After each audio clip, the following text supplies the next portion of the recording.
আমেরিকার একটি কোম্পানি সালমান খানকে ব্র্যান্ড অ্যাম্বাসেডর করার জন্য ৫ কোটি টাকার অফার করেছিলেন। তারা সালমান খানের সাথে যোগাযোগ করেন। পরে কোম্পানির কিছু লোক ভারতে আসেন ডিল ফাইনাল করার জন্য। তারা ভাইজানকে ফোন করেন, বলেন আপনি আসুন আমরা ডিলটা ফাইনাল করি। কিন্তু সেই দিনটা ছিল সালমান খানের মায়ের জন্মদিন। সালমান খান বলেন আজ আমার মায়ের জন্মদিন, আজ না আমরা ডিলটা কাল ফাইনাল করব।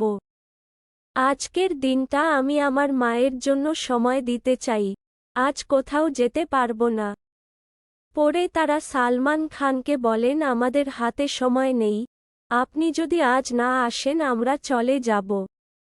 জবাবে ভাইজান তাদের বলেন, নো প্রবলেম, এরকম হাজারো অফার আসবে যাবে, কিন্তু এই দিনটা হয়তো না আসতে পারে, সরি আমি যেতে পারবো না। মায়ের প্রতি ভাইজানের শ্রদ্ধা ভালোবাসা দেখে আমাদের ও অনেকের শিক্ষা নেওয়া উচিত। ভাইজান বরাবরই বাবা মায়ের প্রতি অত্যন্ত শ্রদ্ধাশীল, এর অনেক উদাহরণ দেওয়া যাবে।